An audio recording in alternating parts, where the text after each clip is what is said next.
안녕하세요. 우리가 흔히 교회에서 만나는 목사님, 성당의 신부님이나 주교님, 이런 직분들이 처음부터 있었을까요? 오늘 이 시간에는 이 직분들이 어떻게 시작되고 또 변화해 왔는지 그 장장 2000년의 여정을 한번 따라가 보려고 합니다. 자, 그럼 가로 본론으로 들어가 볼까요? 오늘날 우리에게 너무나 익숙한 이 교회 지도자들은 과연 어디서부터 온 걸까요? 정말 처음부터 지금과 같은 모습이었을까요? 여기서 핵심은 바로 이겁니다. 기독교의 직분은요, 처음부터 딱 정해진 어떤 설계도에 따라 만들어진 게 아니라는 거죠. 그보다는 시대의 필요와 신학적인 해석에 따라서 끊임없이 변화하고 또 발전해온 하나의 살아있는 결과물에 가깝습니다. 그럼 우리 다 같이 시간을 거슬러서 가장 처음으로 돌아가 보겠습니다. 최초의 기독교 공동체. 그때는 과연 어떤 지도자들이 있었을까요? 사실 굉장히 유연하고 다양한 역할들이 그냥 자연스럽게 공존하고 있었습니다. 먼저 프레스비테로스라는 말이 있었어요. 그리스어로 장로를 뜻하는데요. 이건 유대교 회당의 전통에서 영향을 받은 거예요.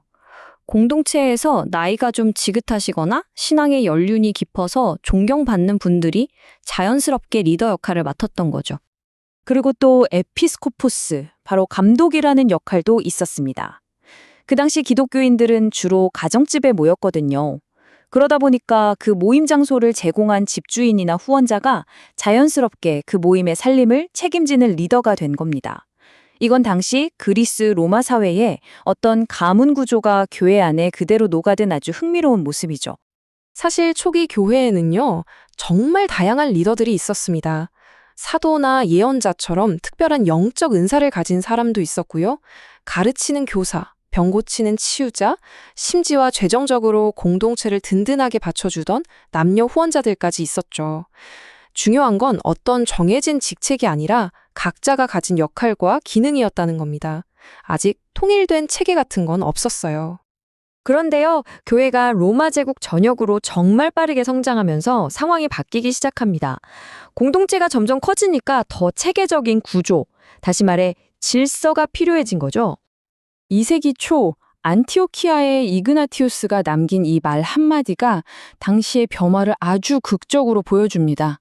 주교 없이는 아무것도 하지 말라. 와, 정말 강력한 권고죠. 이 말은 지도자의 권위가 그만큼 중요해졌다는 걸 보여주는 겁니다. 아니, 근데 왜 이렇게까지 급격한 변화가 필요했을까요? 크게 두 가지 이유를 꼽을 수 있는데요. 첫째, 교세가 막 커지면서 공동체의 하나됨을 지켜줄 구심점이 필요했고요. 둘째, 여러 가지 이단 사상이 등장하면서 정통신앙을 지켜낼 권위 있는 지도체계가 정말 절실해졌기 때문입니다. 그 결과 점차적으로 3단계 직분제도가 자리를 잡게 됩니다. 한 지역의 모든 교회를 책임지는 단 한 명의 주교, 그리고 그를 돕는 장로들의 협의체, 마지막으로 구제와 행정 실무를 맡는 부제들, 이렇게 아주 명확한 위계 질서가 생겨난 거죠. 그런데 이런 조직 구조의 변화와 함께 어쩌면 더 중요한 신학적인 전환이 일어납니다. 바로 사제라는 개념이 기독교 지도자들에게 적용되기 시작한 거예요. 이 표를 보시면 그 변화가 확 와닿으실 거예요. 초기에는요, 베드로 전서 말씀처럼 모든 신자가 다 거룩한 제사장이라고 생각했어요.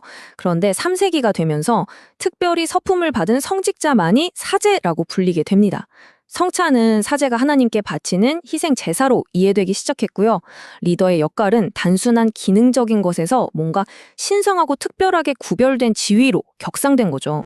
이런 신학적인 변화는 성직자를 임명하는 서품 예식에도 그대로 드러납니다. 처음에는 그냥 공동체가 선택하고 다 같이 기도하는 단순한 예식이었는데 시간이 흐르면서 주교 머리 위에 복음서를 얹고 중세시대에는 기름을 붓고 성찬에 쓰는 성스러운 물건들을 수여하는 식으로 점점 더 복잡하고 상징적인 의식으로 발전해 나갔습니다. 이건 그만큼 사제직의 위상이 높아졌다는 증거이기도 했죠. 이렇게 수백 년간 이어져 온 중세의 사제 중심 체계는 16세기에 들어서 엄청난 도전에 직면하게 됩니다. 네, 바로 종교개혁이죠. 이건 직분의 의미를 정말 뿌리부터 뒤흔드는 사건이었습니다. 마르틴 루터의 이 한마디가 종교개혁의 핵심을 그대로 보여줍니다. 모든 신자가 제사장이라는 만인 사제서를 다시 한번 강력하게 외친 거죠. 우리가 성직자라고 부르는 사람들은 특별한 계급이 아니라 단지 신자들을 대표해서 섬기도록 선택받은 봉사자일 뿐이라고 주장한 겁니다. 그러니까 종교 개혁가들이 봤을 때 성직자의 가장 중요한 임무는 미사라는 희생 제사를 드리는 게 아니었어요. 그보다는 하나님의 말씀을 올바르게 선포하고 가르치는 것, 바로 그것이었습니다. 직분의 무게중심이 제단에서 강단으로 완전히 옮겨간 순간이었죠. 16세기에 벌어진 이 거대한 신학 논쟁이 결국 직분에 대한 두 가지 다른 길을 만들게 됩니다. 한쪽에서는 개신교가 모든 신자가 제사장이고 직무의 핵심은 말씀 선포라고 주장했죠. 반면에 가톨릭교회는 트리엔트 공회회를 통해서 서품은 절대 지워지지 않는 영적인 표식을 남기는 성사이며 사제에게는 제사를 드리고 죄를 용서하는 고유한 권한이 있다고 다시 한번 분명히 했습니다. 바로 이 거대한 논쟁의 결과로 기독교의 직분 모델은 여러 갈래로 나뉘게 된 겁니다. 주교 중심의 제도를 유지하는 교단도 있고 장로들이 중심이 되는 교단, 또 각 교회가 독립적으로 운영되는 교단도 있죠. 오늘날 우리가 보는 이 다양한 교회의 모습들이 바로 이 역사적인 갈등에서부터 시작된 거라고 할 수 있습니다. 생각해보면 정말 대단하지 않나요? 아주 소박한 가정교회 모임에서 시작해서 정교한 교계제도를 만들고 또 격렬한 신학 논쟁을 거치면서 그 의미가 제정이 되기까지 이 모든 게 무려 2000년이 넘는 긴 시간 동안 일어난 역동적인 변화의 과정이었습니다. 자, 지난 2000년간 이렇게나 역동적으로 적응해온 기독교의 리더십. 그렇다면 이제 질문을 던져봐야겠죠.